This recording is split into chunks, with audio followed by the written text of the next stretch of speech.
मामले पे, बंगाल के मामले पे आगे आगे निकल जाए मैम, आगे निकल जाइए शोभा जी।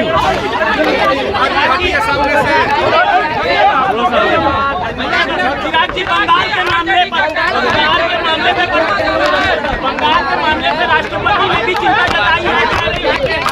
थोड़ा सा माइक नीचे कर दीजिए। शादी होगी। सबसे पहले पार्टी का राष्ट्रीय अध्यक्ष, लोक जनशक्ति पार्टी रामविलास का राष्ट्रीय अध्यक्ष पद की जिम्मेदारी दूसरी बार मुझे सौंपी गई है।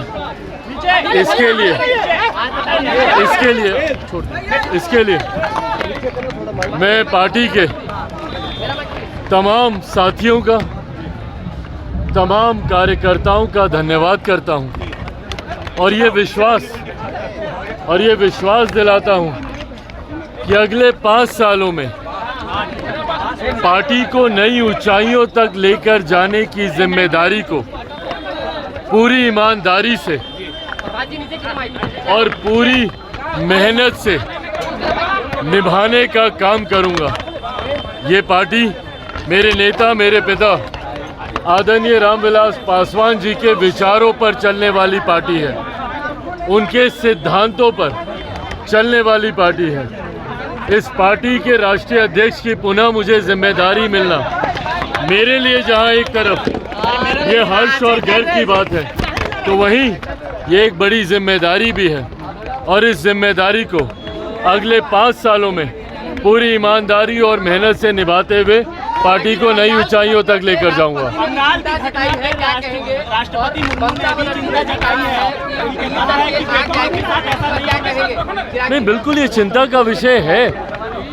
और देखिए, जिस तरीके से जितनी घिनौनी ये घटना है, जिस तरीके से इस घटना को अंजाम दिया गया, ये मानसिकता दर्शाता है कि किस मानसिकता से ग्रस्त वो व्यक्ति था जिसने इस तरीके से, इस बेरहमी से इस घटना को अंजाम दिया। ऐसे लोगों का सभ्य समाज में कहीं पर भी कोई स्थान नहीं है और इन लोगों के ऊपर सख्त से सख्त कार्रवाई होनी चाहिए। हमारी देश की राष्ट्रपति मां महिम तक जब खुद ऐसी घटना के ऊपर चिंता व्यक्त करती हैं, तो ऐसे में उन सरकारों की जिम्मेदारी बढ़ जाती है जिन सरकारों में इस तरीके की घटना को अंजाम दिया जाता है। और ये भी समझने की ज़रूरत है कि भाई, जिस व्यक्ति ने इस घटना को अंजाम दिया, वो व्यक्ति कहीं ना कहीं सरकारी व्यवस्था का हिस्सा बना हुआ था, जिसकी वजह से उसे इजी एक्सेस था सरकारी डिपार्टमेंट्स में आने जाने का। अगर ऐसी व्यवस्था अगर आप किसी व्यक्ति को दे रहे हैं और सरकार का संरक्षण ऐसे व्यक्ति को मिल रहा है, तो ये चिंता की बात है। आज की तारीख में कई ऐसे राजनीतिक दल हैं जो अपने पॉलिटिकल कैडर को सरकारी व्यवस्था का हिस्सा बनाने के लिए अलग अलग योजनाओं का इस्तेमाल करते हैं। दिल्ली में आम आदमी पार्टी को देख लीजिए, कुछ समय पूर्व तो उन्होंने अपने पॉलिटिकल कैडर को सरकारी व्यवस्था का हिस्सा बनाने के लिए पुलिस तक जैसी व्यवस्था में उनको शामिल करने जैसी योजनाएं बनाई थी। ऐसे में जो पॉलिटिकल पार्टी बिना वेरिफिकेशन के अपने पॉलिटिकल कैडर को सरकारी व्यवस्था का हिस्सा बनाती हैं, ये भी चिंता का विषय है।